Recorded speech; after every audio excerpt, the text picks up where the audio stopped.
So earlier this year, I went to a trade show where I met a company that makes supplies for metal stamping jewelry. I had heard about this craft, but I had never tried it myself, so I got so excited when they walked me through how to do it. So today, thanks to ImpressArt, who were so amused by my enthusiasm that they decided to sponsor this video, I'll be showing you how to make a metal stamped keychain and a metal stamped charm that you could put on a necklace or a bracelet. I think that both of these would make a really excellent gift, and they're pretty quick to make as well. One thing that I really love about these projects is that you can personalize them however you want. ImpressArt has tons of stamps to choose from, and if you buy a letter set, you can write out any initial, word, or even phrase as long as it fits. So feel free to be creative with this, and here is how to make them. I'm putting a list of the materials I'm using for this into the video description below, starting off with this steel block where I'll be doing my stamping, a hammer, and some round stamping blanks for a charm.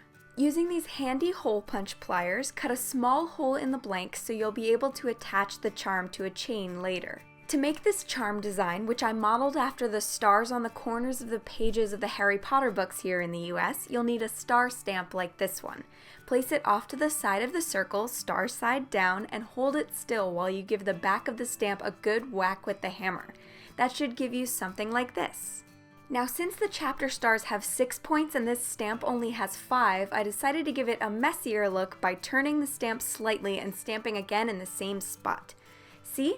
Now we'll need a cluster of 3 of those stars, so find your next spot, stamp it, turn the stamp a little, and stamp again in that same spot. Then repeat for the 3rd star, evenly spacing them. That should give you something like this. To make those stars a bit easier to see, I'm going to add some enamel to the impressions using this marker, which was specifically designed for that purpose.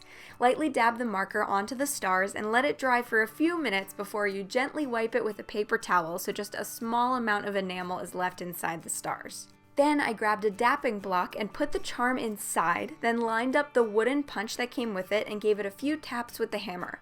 That'll make it into a rounder shape that gives it some dimension, which I really like. The last step for this one is to attach a jump ring by twisting one open with 2 pairs of pliers and sliding the charm onto the ring. You can then attach the ring to a chain before twisting it closed again. Here are a few of the finished star charms I made.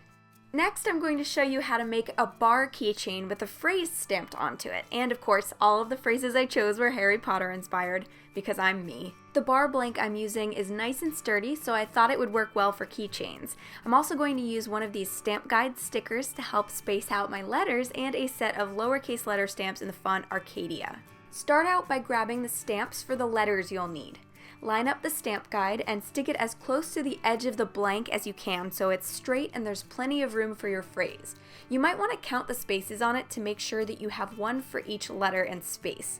One way that I got around this for a longer phrase is by putting a word on the next side of the bar, but I'll show you that in a minute. Now these letter stamps have the letter punched onto the side so you know which you're using, and on my set I'll want that letter side facing me in order to punch the letter right side up. Double check yours to be sure. Line the stamp up in the first spot, then hit it with the hammer. Continue to find the next letter, make sure it's facing the right way, line it up, and stamp. Remember to leave space between words and to place letters with a descender that hangs below the main line, just a bit lower. If your phrase is too long to fit, like mine is, just turn to the next side, re-stick the stamp guide, and continue to stamp the rest of the letters there. That way, when you're done, you can read the whole thing by turning it.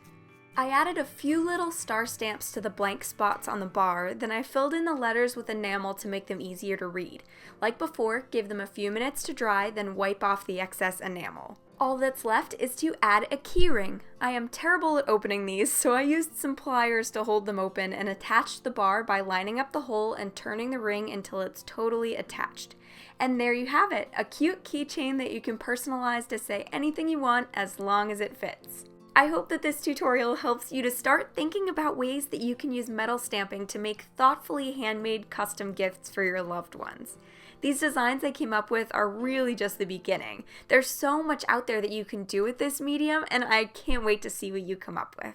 I've personally already made a few of the metal stamped necklaces for my family. You can put their initials or a date or a symbol that's meaningful to them, and it's pretty special because you made that for them, you know? In the video description below, I'll link to some information about where you can find impress art projects if you're interested in trying this out yourself. And if you make anything using this tutorial, I'd love to see how it turned out, so make sure to post a photo of it on social media and tag me at LaurenFairWX. And in the comments below, tell me what you would want to stamp onto a keychain or charm. This is such a versatile medium, and I know that the first time I encountered it, I was just filled with ideas about everything that I could do with it. Anyway, that's all for now. Remember to subscribe if you're new to my channel to see more happy and creative videos in the future. Thanks for watching, and I'll see you soon.